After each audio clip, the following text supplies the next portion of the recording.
দুনিয়াতে আল্লাহ তাআলা আমাদেরকে সৃষ্টি করেছেন। আল্লাহ তাআলা বলে দিয়েছেন, হুয়াল্লাযী খালাকাকুম ফামিনকুম মুমিনুন ওয়া মিনকুম কাফির। তিনি তোমাদেরকে সৃষ্টি করেছেন, একদলকে বানিয়েছেন ঈমানদার, একদলকে বানিয়েছেন কাফের। সন্দেহ আছে নাকি? সন্দেহ থাকার কথা না।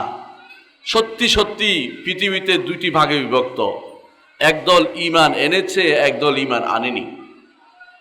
যারা ঈমানের পথে ডেকেছে তারা কারা? যুগে যুগে তারা কারা? নবীরা।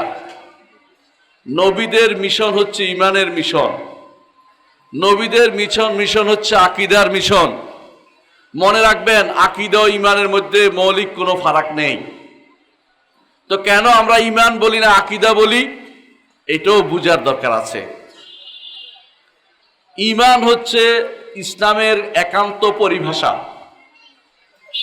একজন মুসলিমের ঈমান, একজন ঈমানদারের ঈমান, একজন মুহসিনের ঈমান, ঈমান আমাদের হয়।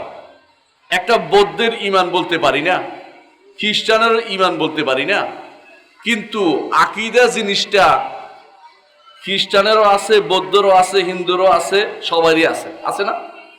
কারণ আকীদা অর্থ বিশ্বাস, বিশ্বাস সবার আছে, কিন্তু ঈমান শুধু একমাত্র মুসলিমদের আছে, অন্যদেরটা ঈমান বলা হয় না। আপনারা সবাই জানেন, একদিন মুহাম্মদুর রাসূলুল্লাহ সাল্লাল্লাহু আলাইহি ওয়াসাল্লাম বসা ছিলেন, ফেরেশতা এসে তার সামনে বসলেন, কেউ তাকে চিনল না। তখন তিনি জিজ্ঞাসা করলেন, আখবিরনি মাল ঈমান, আমাকে জানান ঈমান কি জিনিস। তখন রাসূলুল্লাহ সাল্লাল্লাহু আলাইহি ওয়াসাল্লাম জবাব দিলেন, আন তু'মিনা বিল্লাহি ওয়া মালাইকাতিহি ওয়া কুতুবিহি ওয়া রুসুলিহি ওয়াল ইয়াউমিল আখির ওয়াল কদরি খাইরিহি ওয়া শাররিহি। ঈমান হচ্ছে আল্লাহর উপরে ঈমান আনা, ফেরেশতার উপরে ঈমান আনা, কিতাবের উপরে ঈমান আনা, রাসূলদের উপরে ঈমান আনা, আখিরাতের উপরে ঈমান আনা, এবং তাকদীরের ভালো ও মন্দ এটা হতে পারে এটার উপরে ঈমান আনা। তো দেখতে পাচ্ছেন যে ঈমানের জিনিসটা আমাদের জন্য একান্তভাবে প্রযোজ্য।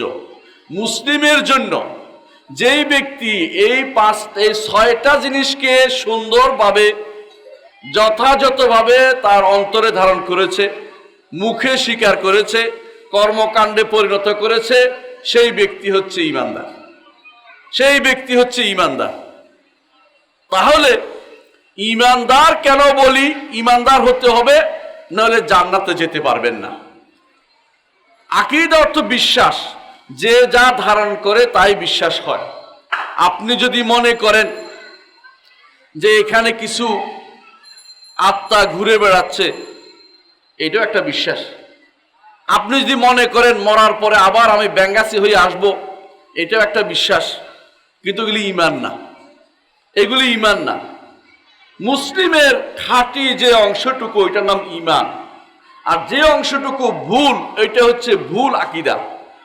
আকীদা দুই ভাগে বিভক্ত, একটা হচ্ছে ভুল আকীদা, একটা হচ্ছে শুদ্ধ আকীদা। শুদ্ধ আকীদাটা হচ্ছে ঈমান, আর ভুল আকীদাটা ঈমানের বিপরীত, হয় কুফরি হবে, না হয় শিরিক হবে, না হয় মুনাফিকি হবে, এর বাইরে যাবে না। আপনি বুঝতে পারছেন যে ঈমানদার কখনো বিশুদ্ধ আকীদার বাইরে থাকতে পারে না। ঈমানদার বিশুদ্ধ আকীদাই লালন করে,